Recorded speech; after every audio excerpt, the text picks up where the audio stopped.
Assalamualaikum warahmatullahi wabarakatuh. Om Swastiastu, Namo Buddhaya, Shalom, salam kebajikan dan salam sejahtera untuk kita semua.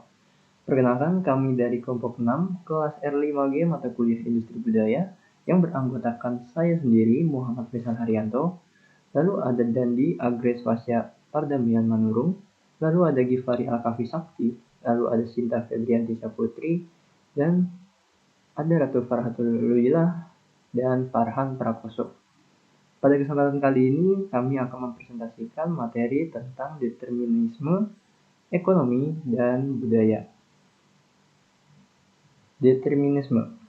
Determinisme berasal dari bahasa Latin yakni determiner, yang memiliki arti menentukan atau menetapkan batas atau membatasi. Secara umum, pemikiran ini berpendapat bahwa keadaan hidup dan perilaku manusia ditentukan oleh faktor-faktor fisik, geografis, biologis, sosiologis, ekonomis, dan keagamaan yang ada. Determinisme juga berpandangan bahwa perilaku etnis manusia ditentukan oleh lingkungan adat istiadat, budaya, tradisi, norma, dan nilai etnis masyarakatnya. Determinisme berpendapat bahwa alam semesta sepenuhnya rasional karena pengetahuan lengkap tentang situasi tertentu.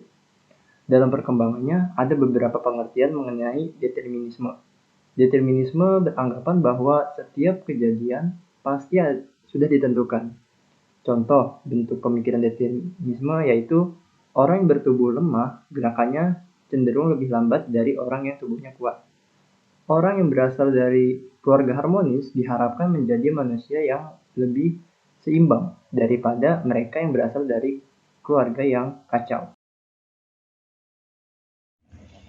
Determinisme ekonomi. Teori yang menyatakan bahwa status keuangan adalah dasar dari semua pengaturan sosial lainnya seperti pengaturan politik dan sosial ditentukan, yang dimana kekuatan ekonomi adalah determinasi dari perubahan sosial dan politik. Teori ini biasanya dikaitkan dengan Karl Marx yang hidup dari tahun 1818 sampai 1883. Karl Marx mengungkapkan bahwa kekuasaan ekonomi terhadap kehidupan manusia berpengaruh. Karl Marx 1818-1883, seorang filsuf, sosiologi, dan ekonomi Jerman menyatakan bahwa hukum dan politik tidak lebih sebagai alat legitimasi dari kelas ekonomi tertentu yang pada dasarnya telah terkuasai oleh kelas pemilik modal atau bourgeois, maka keadilan dalam diri hukum adalah sesuatu yang utopia. Karl Marx melihat kaum proletar berjuang dengan kapitalis atas sistem pemerintahan masyarakat. Ia percaya perjuangan hanya berakhir melalui revolusi yang menggulingkan kapitalisme dan menginstal sistem sosialisme yang dikendalikan oleh negara-negara yang membangun masyarakat tanpa kelas. Menurut Marx, keadilan dalam hukum hanyalah omong kosong. Faktanya, norma hukum serta penegakannya pasti melayani kepentingan-kepentingan dari kelompok yang bermodal. Hukum menjadi salah satu alat yang mampu menggerakkan moda-moda eksploitatif yang dilakukan oleh pemodal yang berkelindan dengan kekuasaan. Karl Marx merupakan seorang filsuf, sosiolog, dan ekonomi Jerman. Hukum dan politik tidak lebih sebagai alat legitimasi dari kelas ekonomi tertentu, karena hukum pada dasarnya telah terkuasai oleh kelas pemilik modal atau bourgeois. Maka, keadilan dalam diri hukum adalah suatu yang utopia. Karl Marx memperhatikan kaum proletar yang berjuang dengan kapitalis atas sistem pemerintahan masyarakat. Dia percaya bahwa perjuangan hanya akan berakhir melalui revolusi yang akan menggulingkan kapitalisme dan menginstal sistem sosialisme di mana sumber daya dikendalikan oleh negara-negara yang membangun masyarakat tanpa kelas. Keadilan dalam bidang hukum menurut Marx hanyalah omong kosong. Faktanya, norma-norma hukum dan penegakannya pasti akan melayani kepentingan-kepentingan kelompok yang bermodal. Hukum menjadi alat yang ampuh untuk menggerakkan moda-moda eksploitatif yang dilakukan oleh pemodal yang berkelindan dengan kekuasaan. Teori kritis adalah produk sekelompok pemikir neo-Marxian Jerman didirikan di Frankfurt karenanya disebut aliran tidak puas terhadap teori Marxian. Mereka menentang determinasi ekonomi dalam teori Marx. Kelahiran teori kritis ini secara tidak langsung adalah atas dasar seorang pengikut Marx yang menentang teori Marx, yakni George Lucas, yang mengubah ajaran Marx dengan memunculkan konsep replikasi dan kesadaran kelas. Teori kritis adalah sebuah gerakan pemikiran baru untuk menantang determinasi tunggal teori sosial Marxian. Sistem kebudayaan itu bertumpu pada aktor subjek manusia. Akan tetapi manusia tidak lagi berada pada struktur manusia karena kebudayaan telah mengalami perorganisasian dan mengalami konstruksi dan struktur secara ekonomi dan berbalik menguasai manusia yang menciptakannya. Determinisme budaya. Determinisme budaya merupakan istilah yang digunakan untuk menggambarkan konsep bahwa budaya menentukan tatanan ekonomi dan politik. Ini adalah ide yang berulang di banyak budaya selama sejarah manusia, dari peradaban kuno hingga saat ini. Ada sejumlah teori perkembangan sosial yang menggambarkan budaya sebagai faktor penentu semuanya.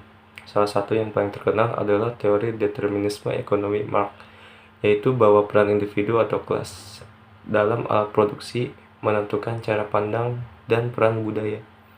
Kebiasaan, gagasan, dan adat istiadat yang menentukan bentuk tatanan politik dan ekonomi merupakan sumber keunikan di atas segalanya. Determinisme budaya tidak terbatas pada satu bagian dari spektrum politik atau pada salah satu ilmu sosial, melainkan paradigma yang digunakan oleh berbagai penulis dan pemikir.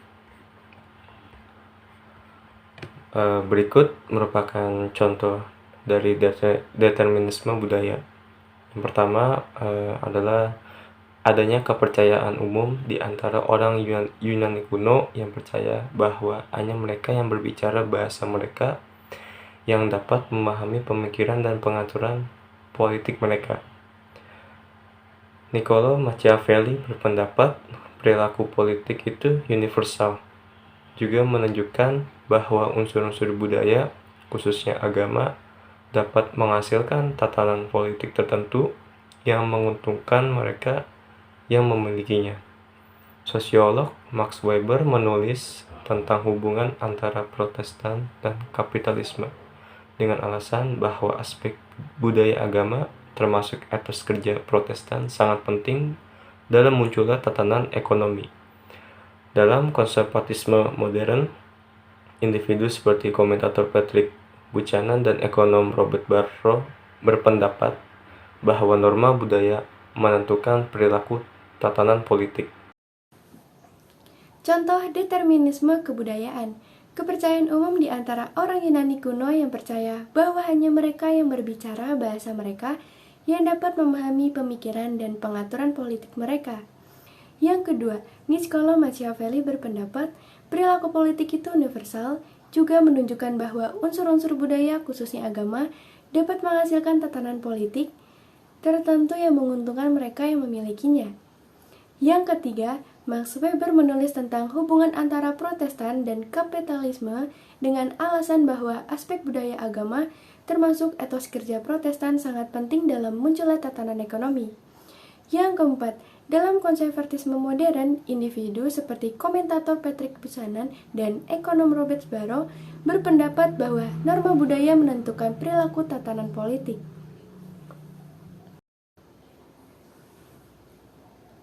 Kesimpulan, determinisme kebudayaan adalah keyakinan bahwa budaya di mana kita dibesarkan menentukan siapa kita pada lingkungan tersebut. Maka, kebudayaan lingkungan termasuk faktor yang sangat penting bagi budi dan akal manusia untuk hidup dan sangat menentukan faktor perilaku ke depan seorang manusia. Demikianlah presentasi dari kelompok 6, kurang lebihnya mohon maaf. Wassalamualaikum warahmatullahi wabarakatuh.